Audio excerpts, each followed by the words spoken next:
সুপ্রিয় শিক্ষার্থীরা, আশা করি তোমরা প্রত্যেকেই ভালো আছো। আমিও তোমাদের দোয়ায় ভালো আছি। গত দুটি ক্লাসে আমরা কবিতাটি বোঝার আগে কবিতার প্রারম্ভিক অংশ, কবিতার কাহিনী এবং কবিতার অল্প কিছু লাইন তোমাদেরকে বুঝিয়েছিলাম। আজ তৃতীয় ক্লাসে এই কবিতার বিভীষণের প্রতি মেঘনাদ কবিতাটি আজ তৃতীয় অংশ বোঝাচ্ছি। তোমরা একটু মনোযোগ দিয়ে খেয়াল করো। যে প্রগলভে পশিল, এর আগের লাইন ছিল ধম্বী, দম্ভ করে প্রগলভে পশিল। কে প্রগলভে পশিছিল? সেটা হচ্ছে লক্ষণ পশিছিল। আজ্ঞা করো দাসে, শাস্তি নরাধমে। মানে তার চাচাকে বলছে যে আমাকে আদেশ করো, আজ্ঞা করো, এই নরাধমকে আমি কি শাস্তি দেই। মানে মেঘনাদ তার চাচাকে বলছে যে আমি লক্ষণকে শাস্তি দিব। তব জন্ম পড়ে, তব হচ্ছে তোমার জন্ম পড়ে, তা তো চাচা পদার্পণ করে, মানে প্রবেশ করে বনবাসী। বনবাসী কি লক্ষণ, রাম লক্ষণকে বোঝাইয়াছে। হে বিধাত, মানে তার চাচা বলে হে বিধাত, নন্দন কাননে। নন্দন কাননে হচ্ছে স্বর্গীয় উদ্যান, কানন বাগান। ভ্রমে দুরাচার দত্ত। ভ্রমে মানে ভ্রমণ করে, দুরাচার দত্ত মানে খারাপ চরিত্রের দত্ত। কাদেরকে বুঝিয়েছে? এখানে লক্ষণকে বুঝিয়েছে। প্রফুল্ল কমলে মানে প্রস্ফুটিত, ফুটন্ত, কমলে মানে ফুলে, কীটবাস মানে প্রস্ফুটিত ফুলের ভিতর কীট বাস, সেখানে লক্ষণদেরকে বুঝিয়েছে। কহতাত, চাচা বলো, সহিব কেমনে, কিভাবে সহিব। হেন অপমান আমি, এই অপমান আমি কিভাবে সহিব চাচা। ভাতৃপুত্র তব, মানে তোমার ভাইয়ের পুত্র আমি। তুমিও হে রক্ষমণি, চাচাকে বলছে তুমিও হে রক্ষমণি। রক্ষমণি মানে সম্মানসূচক হিসেবে বলেছে। রক্ষমণি সহিষ্ঠ কেমনে, তুমিও চাচা কিভাবে এই অপমান সইলে। মহামন্ত্র বলে, মহামন্ত্র বলে নর্মশির ফণি।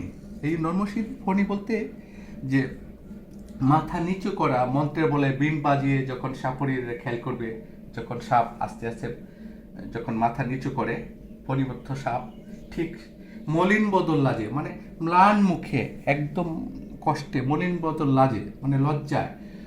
উত্তরিলা রথি রাবণ অনুজ, মানে এখানে কে উত্তর দিচ্ছে? বিভীষণ উত্তর দিচ্ছে। মলিন বদলে নর্মশীল ফণি মানে একদম মাথা নিচে করে এসে উত্তর দিচ্ছে কি? রাবণ অনুজ মানে কি? এখানে বিভীষণ কি উত্তর দিচ্ছে? লক্ষ্মী মানে লক্ষ্য করে, কাকে লক্ষ্য করে? রাবণ আত্মজে। রাবণ আত্মজ হচ্ছে পুত্র, আত্মজ মানে পুত্র। রাবণ আত্মজ এখানে কে? মেঘনাদ। মেঘনাদ কি বলছে? বিভীষণ কি বলছে? নাহি দোষী আমি, আমি দোষী নই। বৎস মানে তার ভাতিজাকে বলছে, মেঘনাদকে বলছে বৎস বৃথা বৎস মনে, তুমি আমাকে অযথায় আমাকে বৎসনা করছো, তিরস্কার করছো।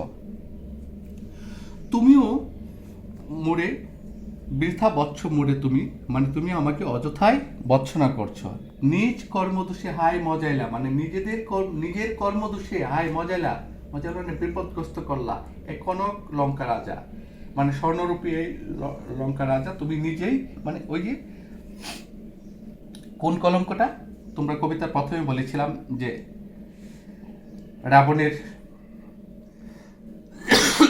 রাবণের গুণ, যে সুপর্ণখার কারণে যেখানে সীতাকে হরণ করে নিয়ে এসেছিল, এটা কলঙ্কের জন্য, এটা একটা পাপ।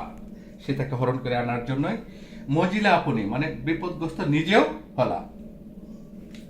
খেয়াল করো, বিরত সতত পাপে মানে সর্বদা, সতত হচ্ছে সর্বদা, নিরন্তর বিরত থাকে।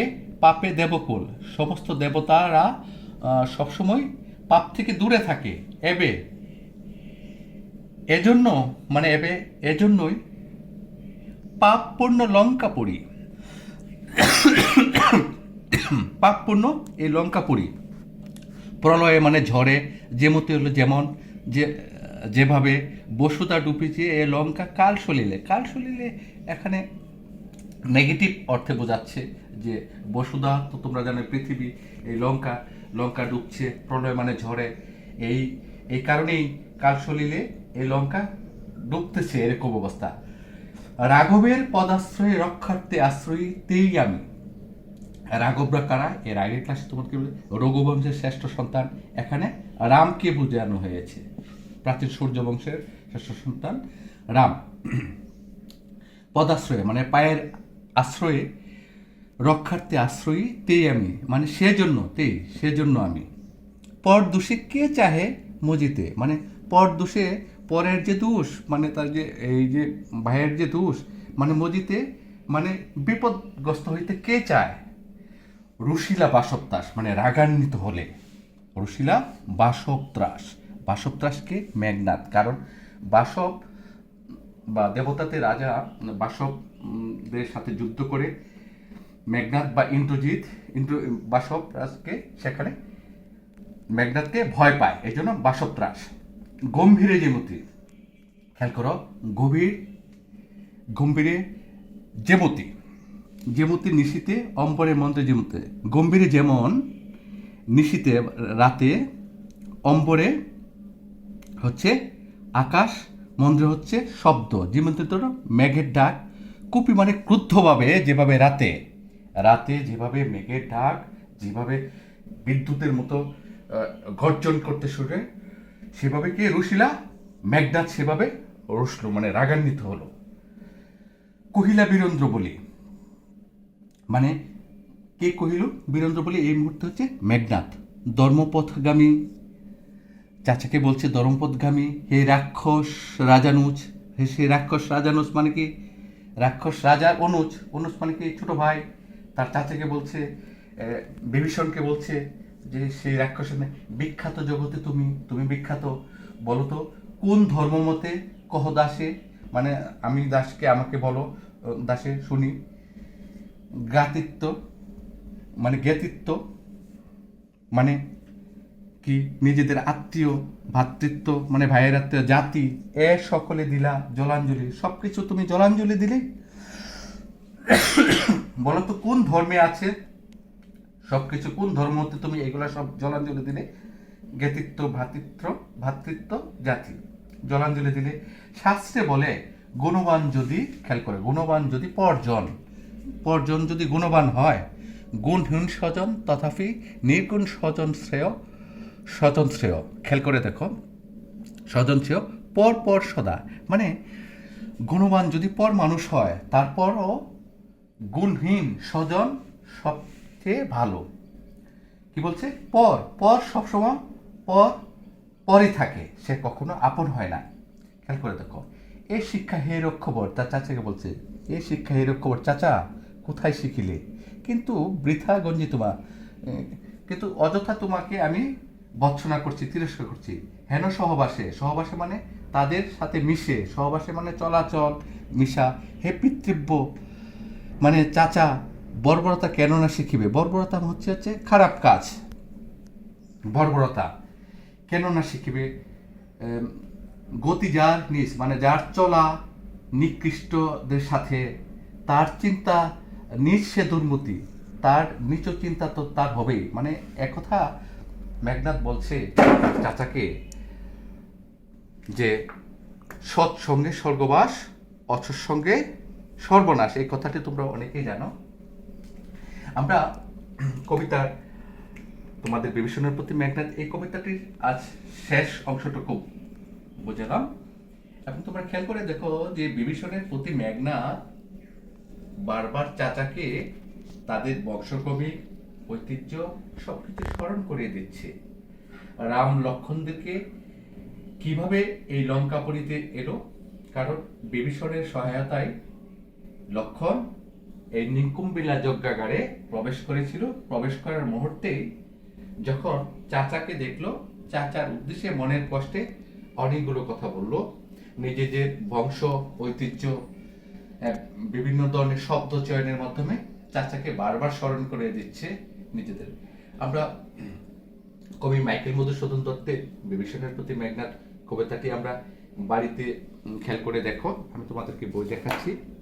এই বইয়ের, এই সাহিত্য পাঠের বইয়ের কবিতাটির শব্দার্থ এবং টিকারাংশ এবং তোমরা এর ভাবার্থ কি আছে, কেন এই কবিতাটি আমাদের বাস্তব জীবন এবং আমাদের ইতিহাস ঐতিহ্যের উপর তিনি মাইকেল মধুসূদন দত্ত তিনি সুন্দরভাবে তিনি চয়ন করেছেন, লিখেছেন।